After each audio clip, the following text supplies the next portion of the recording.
വേദാംഗ ജ്യോതിഷത്തിലെ അമൂല്യമായ അറിവുകളും ആധ്യാത്മിക ജ്ഞാന ഉപദേശങ്ങളും പകർന്നു തരുന്ന പ്രശാന്തം ആസ്ട്രോ ചാനലിലേക്ക് ഏവർക്കും സ്വാഗതം.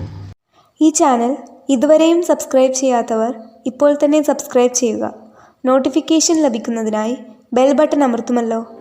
ഒപ്പം ചാനൽ ലൈക്ക് ചെയ്യുക, ഷെയർ ചെയ്യുക, കമൻറ്റ് ചെയ്യുക.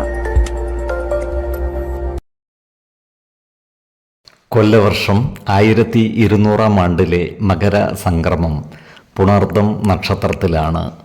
മകരം 1-ാം തീയതിയിലെ ഗ്രഹനില അനുസരിച്ച് മേടം രാശിയിൽ ഗുളികനും, എടവത്തിൽ സർവേശ്വരകാരകനായ വ്യാഴവും, കർക്കിടകം രാശിയിൽ ചന്ദ്രനും കുജനും, കന്നിയിൽ കേതുവും, ധനുരാശിയിൽ ആദിത്യനും ബുധനും, കുംഭത്തിൽ ശുക്രനും ശനിയും, മീനം രാശിയിൽ രാഹുവും സ്ഥിതി ചെയ്യുന്നു. അനിഴം നക്ഷത്രത്തിൽ ജനിച്ചവർക്ക് മകരമാസം ഗുണഫലങ്ങൾ കൂടിയിരിക്കും. ഇവർക്ക് കർമ്മ മേഖലയിൽ പുരോഗതി ഉണ്ടാകുവാനുള്ള സാധ്യതകൾ കാണുന്നുണ്ട്. ജോലിയിൽ പുതിയ സ്ഥാനമാനങ്ങൾ ലഭിക്കുന്നതാണ്. വരുമാന വർധനവ് ഉണ്ടാകുന്നതുമാണ്. ജോലിസ്ഥലത്ത് സഹപ്രവർത്തകരിൽ നിന്നും സഹായ സഹകരണങ്ങൾ ലഭിക്കുന്നതുമാണ്. നല്ല വാക്കുകളാലും പ്രവൃത്തികളാലും എല്ലാവരുടെയും ഇഷ്ടം നേടിയെടുക്കുവാൻ പരിശ്രമിക്കേണ്ടതാണ്. തർക്കങ്ങളിലും വാദപ്രതിവാദങ്ങളിലും പെട്ടുപോകാതെ സൂക്ഷിക്കുകയും വേണം. സാഹിത്യ സാംസ്കാരിക പ്രവർത്തനങ്ങൾക്കും ആത്മീയ പ്രവർത്തനങ്ങൾക്കുമായി പണം ചിലവഴിക്കുവാനുള്ള സാധ്യതകളും കാണുന്നുണ്ട്. പലതരം പ്രവർത്തനങ്ങൾ ഏറ്റെടുക്കുക മൂലം ഇവർക്ക് ജോലിഭാരം കൂടുവാനുള്ള സാധ്യതകളുമുണ്ട്. ധനധാന്യ സമൃദ്ധിയോടെ ജീവിക്കുവാനുള്ള യോഗം ഇവർക്ക് കാണുന്നുണ്ട്. ഇവർ ഉൾപ്പെട്ടിട്ടുള്ള കേസുകൂട്ടങ്ങളിലും മറ്റും കോടതിയിൽ നിന്നും അനുകൂല വിധി ഉണ്ടാകുവാനുള്ള സാധ്യതകളുമുണ്ട്. അതുപോലെ കടബാധ്യതകളും മറ്റും തീർക്കുന്നതിനായി ഇവർ പരിശ്രമിക്കുന്നതുമാണ്. ജീവിത പങ്കാളികളുമായി ചില്ലറ അഭിപ്രായ വ്യത്യാസങ്ങൾ വന്നുചേരുവാനുള്ള സാധ്യതകൾ കാണുന്നുണ്ട്.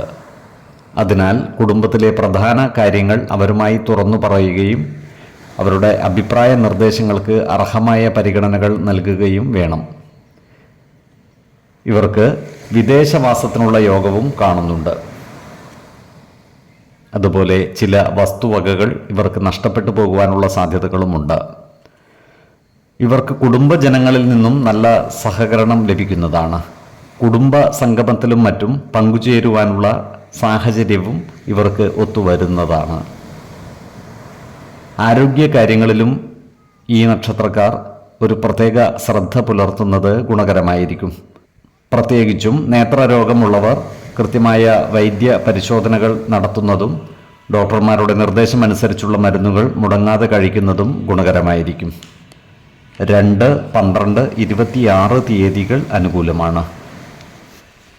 ഈ നക്ഷത്രക്കാർ ജനിച്ച സമയത്തെ അടിസ്ഥാനമാക്കിയുള്ള ജാതകത്തിലെ ലഗ്ന രാശിയുടെയും ലഗ്ന അധിപന്റെയും സ്ഥിതിയും ശുഭ പാപ ഭാവങ്ങളുടെ സ്ഥിതിയും ഓരോ രാശിയിലെയും ഗ്രഹങ്ങളുടെ സ്ഥിതിയും അനുസരിച്ച് ഇവരുടെ പൊതുഫലത്തിൽ ഏറ്റക്കുറച്ചിലുകൾ ഉണ്ടാകുവാനിടയുണ്ട്. കുടുംബ ദേവതകളെയും ഇഷ്ടദേവതകളെയും ഉപാസിക്കുന്നത് ഇവർക്ക് ആയുരാരോഗ്യ സൗഖ്യമേകും.